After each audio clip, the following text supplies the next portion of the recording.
इस वक्त मसाजिद, मकाबिर, मकबरे, खानकाएँ और मदारिस ऐसा लगता है कि ख़ुसूसी तौर पर निशाने पर हैं, बल्कि ये हमारी फ़िरक़ा वाराना हम आहंगी को ख़राब करने का और माहौल को ख़राब करने का ज़रिया भी बन सकती हैं ये चीज़ें। दूसरा, मस्जिद कंगाल शाह जो धोला कुआं के अंदर उन्होंने कि स्टे हटा लिया जाए ताकि उसको डेमोलिश कर दे, ये अल्फाज कोर्ट के अंदर कहे।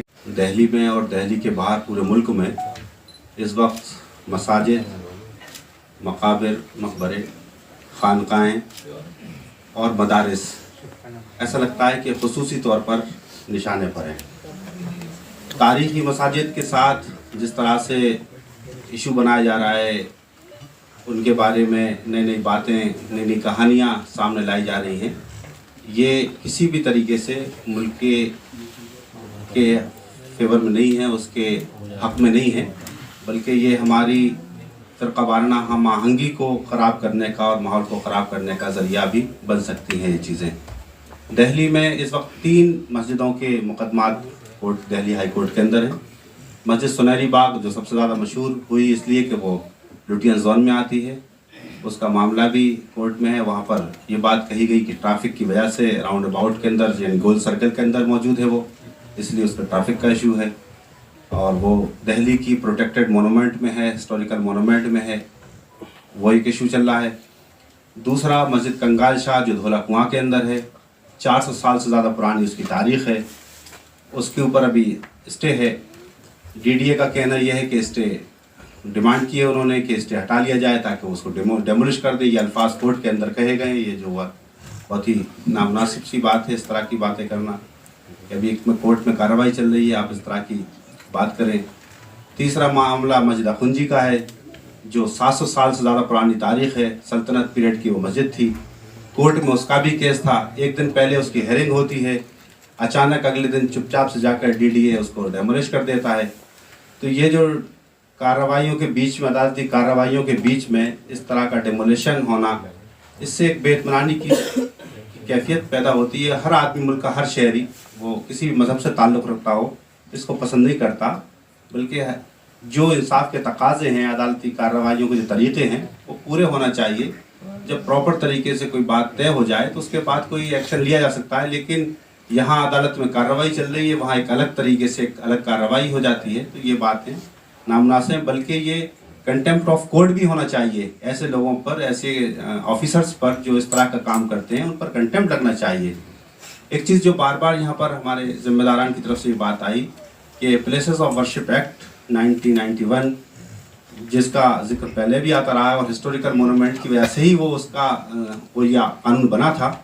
और आपको याद होगा कि बाबरी मस्जिद की शहादत के बाद जब वो मुकदमा चला और जब फैसला आया उसके बारे में, तो फैसले के आखिर में ये बात भी लिखी गई वाज़ेह तौर पर कि ये तमाम चीज़ें, फैक्ट लिखे गए कि ये मस्जिद किसी मंदिर को तोड़कर नहीं बनाई गई, तमाम चीज़ें, और जो मूर्ति रखने का मामला था वो गैर कानूनी अमल था, ये सब बातें कही गई।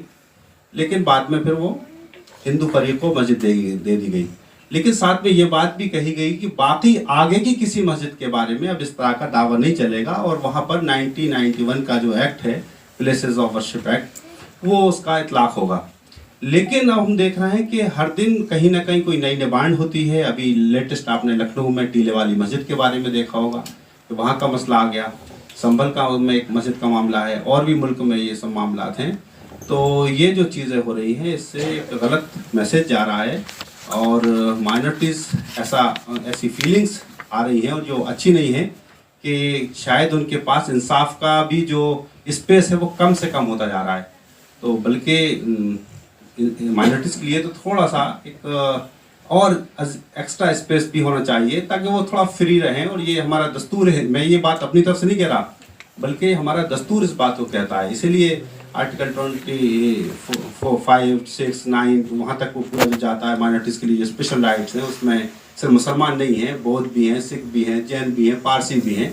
तो थोड़ा सा अगर हम इस तरह से वो आए और इंसाफ होता हुआ नज़र आए, इंसाफ लोग महसूस करें कि अदालतों से हमें इंसाफ मिलेगा, वरना ये होता है कि कार्रवाइयाँ तो बराबर हो रही हैं, परसू भी किया जा रहा है, लेकिन ऐसा लगता है कि जैसे कि वो कार्रवाई सिर्फ एक एक्सरसाइज है और आखिरी नतीजा हम समझते हैं कहीं ऐसा नहीं कि मायूसी हाथ आए। तो ये हम इस प्रेस कॉन्फ्रेंस जरिए से ये गुजारिश करना चाहते हैं अदालतों से भी और अपने इंतज़ामिया से भी और हुक्मरानों से भी कि वो जो इस तरह का जो माहौल हो गया है कि हर दिन का अखबार आप उठाइए एक नया मसला आपको इस ताल्लुक़ से मिलेगा, और वक्फ़ की ज़मीनों के ताल्लुक़ से, वक्फ़ के बिल के ताल्लुक़ से, और जो वाकई इनको हल करने के तरीके हो सकते हैं। कई रियासतों में वक्फ़ बोर्ड नहीं है, बोर्ड का टाइम ख़त्म हो गया, बोर्ड नहीं बनाए जा रहे हैं, वक्फ़ ट्रिब्यूनल्स नहीं हैं, वक्फ़ के सर्वे नहीं हो रहे हैं।